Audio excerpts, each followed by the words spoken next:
This is a question from Jimmy, but Grant has also added to this question. How many days off can you have before the beneficial recovery starts to become detrimental and starts to become deconditioning? And how long does it take to get it back? So the question here is, if you're taking some time off exercise, some time off training, how quickly do you start to lose strength and conditioning?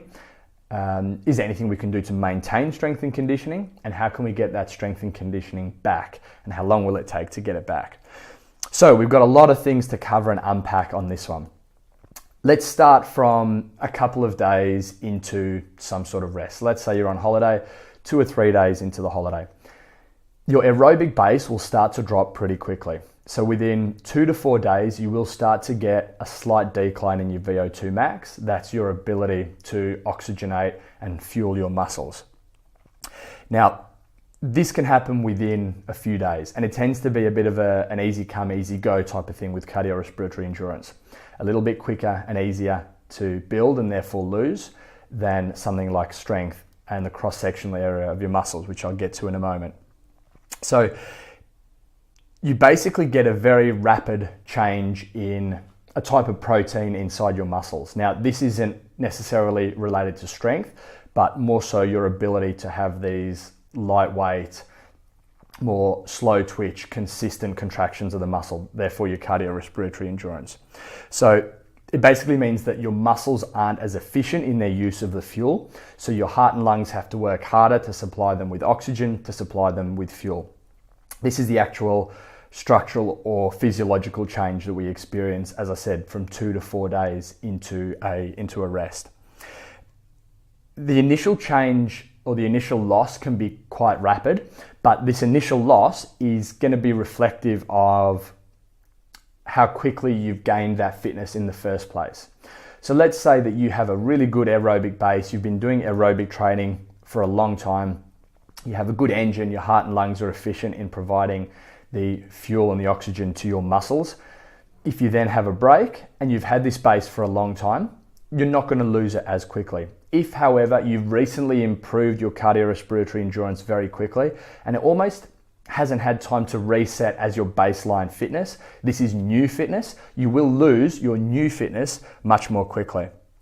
Again, the fitness you've had for a long time, that base level fitness hangs around a little bit longer. So good advice here, or good motivation to really work on your consistency of training and improving that training age.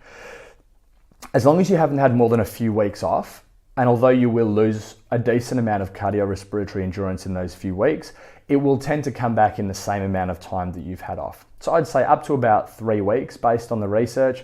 If you have those 3 weeks off, maybe up to a month, you can expect that cardiorespiratory endurance to come back in no more than that time, maybe a little sooner. There is a lot of mixed information in the research on this, but it's not a long, multiple month process to try and get that back to where you were. So like I said, with the aerobic fitness stuff, easy come, easy go, easier to gain, easier to lose. If we start looking at muscle, however, we see some more considerable changes.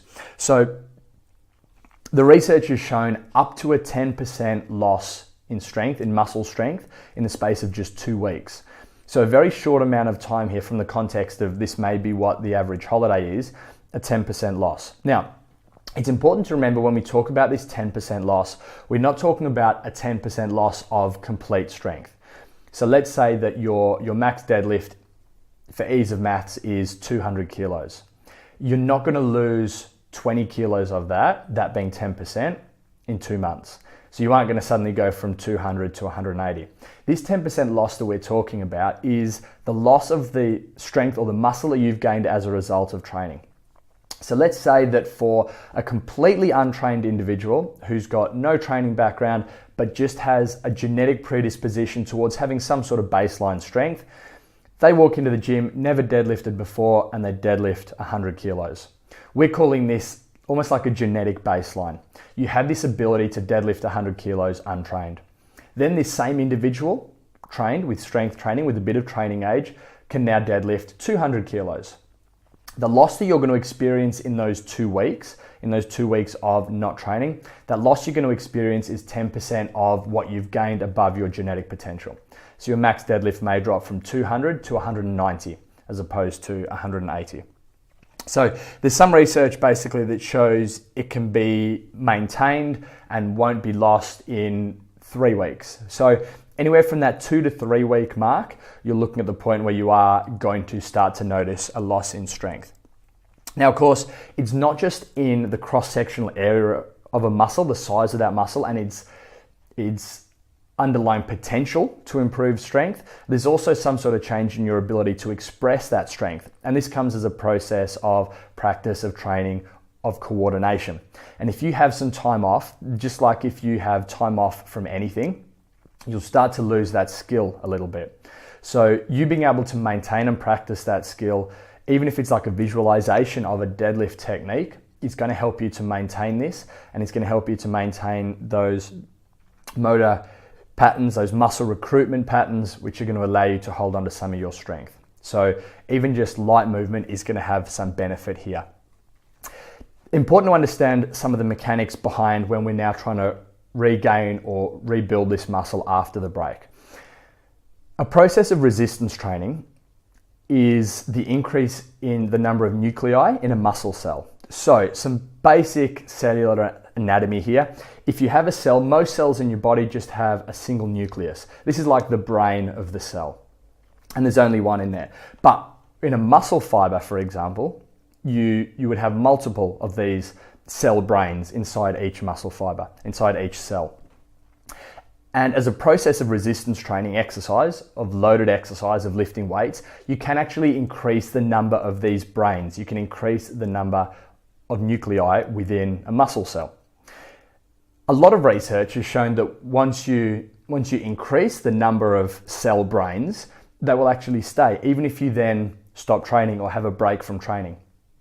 So maybe there are 5 of these nuclei in the cell. You train, there are now 10. You stop training, there are still 10. And what this means is that it's then much easier to get that strength back. So if it took you 3 years to build your deadlift from 100 to 200 kilos, if you then have a break, it's going to take a lot less time to build it back to where you were, because there is some sort of inbuilt, innate ability of that muscle to be able to generate force. The final thing that I want to touch on here is how you should be eating or behaving on your holidays to try and make sure that you're holding on to some of this muscle. Now, making sure that you get enough food, energy, calories coming in to help to maintain this muscle tissue is important.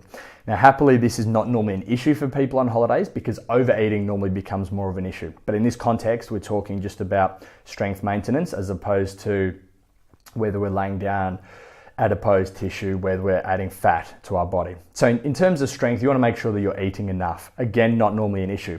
What is sometimes an issue on holiday, however, is that you're not eating enough protein.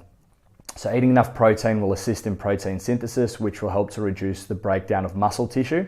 So consuming enough protein on holiday is really important to make sure that you're holding onto that muscle as much as possible. This can be an issue on holidays because we tend to eat a lot of carbohydrate-rich foods, which maybe means that as a result, we don't have as much protein coming in. So consuming more protein, possibly about a gram of protein per kilo of body weight is a good place to start, just to make sure that you're doing everything you can from a nutritional point of view to help to maintain that muscle mass. Important to understand that in both the cardiorespiratory endurance and the muscle strength, power, cross-sectional area stuff, it is important your training age. So if you've been training for a long time, you have a lot of reps, of miles under your belt, you will hold on to this for longer. So therefore, a new athlete, someone who's new to the game, someone who's new to exercise, if they're not consistent early on, they will go back to their baseline very quickly. In terms of the psychology of how we can actually use the human mind and our understanding of sports and coaching psychology to help to hold on to some of this strength and fitness, because obviously you want to be trying to exercise on holiday if you can to hold on to it. There are a few things to take note of here, because remember, it's not just about the physiology, because we have a mind that is controlling this process and controlling our behaviors. So it's important to understand that the human need or desire to avoid loss is stronger than our desire for gain. So you would rather not lose something than to gain something. So we can use this to our advantage in terms of motivation. And if you know, based on what I've told you today, how quickly you can lose some of these metrics of fitness, there's motivation there for you to say, well, I don't want to lose this because, again, it's a strong human drive to avoid that loss. I don't want to lose this, therefore I'm going to do a little bit of work just to hold on to it and just to try and maintain it. And in terms of actually how much work you need to do, it's actually not a lot. So there's this law of marginal gains where if you do a lot of training, a whole heap, you're only getting a couple of % more benefit than doing a moderate amount of training. But at top end, for top end athletes, that couple of % can be the difference between winning and not qualifying in the first place. But for the rest of us who are looking just to work on some sort of maintenance during the holiday, you don't actually have to do a lot. You can get a lot of benefit from a small amount of work. The research has shown if you cut your strength training by two-thirds rather, to a third of what it would normally be, you can hold on to your strength and there is zero strength loss. So if you're doing strength work 3 times a week, dropping that to once a week on an ongoing basis is going to be enough to hold on to that strength for you. So there's a good lesson there both for people whose goals change because maybe they've gone from being a competitive athlete into someone who just wants to stay strong, fit and healthy, and also of course implications for people who are going away on holiday and want that motivation just to do a little bit to avoid that loss. A really important thing, I think, if you have had a big break, again, looking at the psychology side of things, an important point here is that if you have had a lot of time off and you have lost a lot of fitness, a lot of strength, it can be quite demoralizing and it can really get you down, especially when you know the base that you've come from and you know how far you've dropped. So if you are getting back into exercise, firstly, congratulations, you've made a good step. But secondly, make sure that you're judging the success of an exercise session, of a training session, not on how well you've done, how much weight you've lifted, how far you've run, but just on the completion. So this is not a grayscale thing. This is black and white. Either you've exercised or you haven't. If you've exercised, it's a win, irrespective of the quality of that exercise session. If you can focus on that until you start to get some improvements and you start to get motivated by this feedback you're getting from these improvements, when you start, if you can just focus on, I exercised, it's a win. Irrespective of quality, that's a great way and a great place to start to get back into it. Those improvements will then come quickly and that will then feed back into starting to create a long-term behavior change or some sort of reintroduction of those habits.